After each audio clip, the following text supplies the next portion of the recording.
안녕하세요. 그것이 알고 싶은 사람들입니다.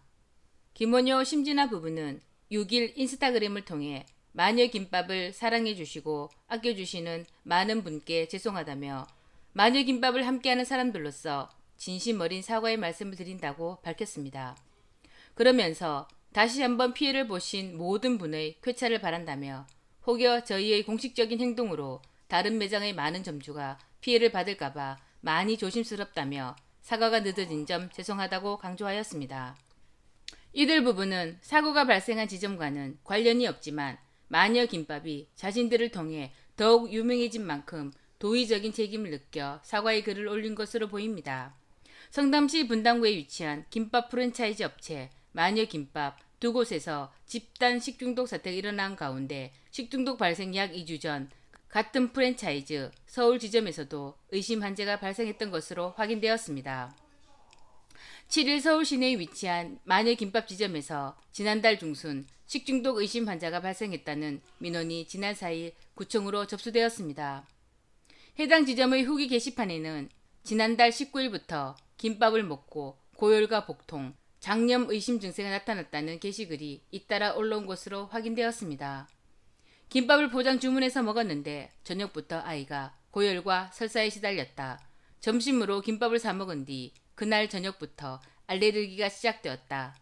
일주일간 고열, 복통, 장염, 두통, 위쓰림 등의 증상이 있었다는 내용들입니다.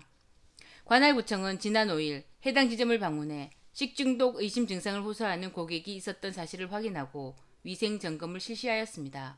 관할구청은 지난 5일 해당 지점을 방문해 식중독 의심 증상을 호소하는 고객이 있었던 사실을 확인하고 위생 점검을 실시하였습니다. 구청 관계자는 시간이 많이 흘러 역학조사는 진행하지 못하였으며 점검 결과 특별한 문제점을 발견하지는 못했다고 전했습니다. 앞서 마녀 김밥의 성남 지점 두 곳에서는 집단 식중독 환자가 모두 276명이 발생하였습니다. 지난달 29일부터 지난 2일까지 해당 지점 두 곳을 이용한 손님들에게서 환자 발생이 집중되었으며 이 기간 동안 팔린 김밥은 무려 4,200여 줄이라고 합니다. 성남시 조사 결과에 따르면 1,000여 명 이상이 이 기간 동안 팔린 김밥을 먹었을 것으로 추정하고 있습니다. 두 곳 모두 같은 업체로부터 공급받은 식재료는 달걀뿐인 것으로 조사돼 집단 식중독 원인으로 달걀이 지목되고 있는 상황이지만 아직 정확한 원인은 밝혀지지 않고 있다고 합니다. 마녀 김밥 측은 자사 홈페이지에 공식 사과문을 올려 처분을 달게 받겠다며 두려운 건 사실이지만 피하거나 숨지 않겠다고 고개를 숙였습니다. 경기 성남시 김밥집에 이어 부산의 유명 밀면 식당에서도 집단 식중독 사태가 발생하였습니다. 620여 명이 식중독 증상을 보였으며 업주, 직원도 병원 신세를 지고 있는 것으로 알려졌습니다. 현재 업주는 폐업까지도 생각 중이라고 합니다. 부산시 역학조사 결과 이 밀면집의 식자재인 계란지단과 절임무, 양념장 등에서 살모넬라균이 검출되었다고 합니다.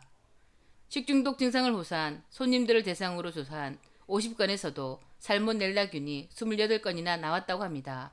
여름철에 식중독을 예방하기 위해서는 손을 깨끗이 씻어야 합니다. 또한 익히지 않은 생선, 조개 섭취에 주의하여야 합니다. 칼과 도마는 구분해서 사용하여야 하며 특히 음식을 실온에 보관하지 말아야 합니다. 식중독균은 실온 상태인 10에서 40도씨에서 급속히 증식한다고 합니다. 따라서 음식을 실온 상태에 보관하지 않고 되도록 냉장 또는 냉동 상태에 보관하는 것이 중요합니다. 식중독으로 고생하시는 많은 분들의 빠른 쾌유를 기원하며 영상 마치겠습니다. 지금까지 시청해주셔서 감사합니다.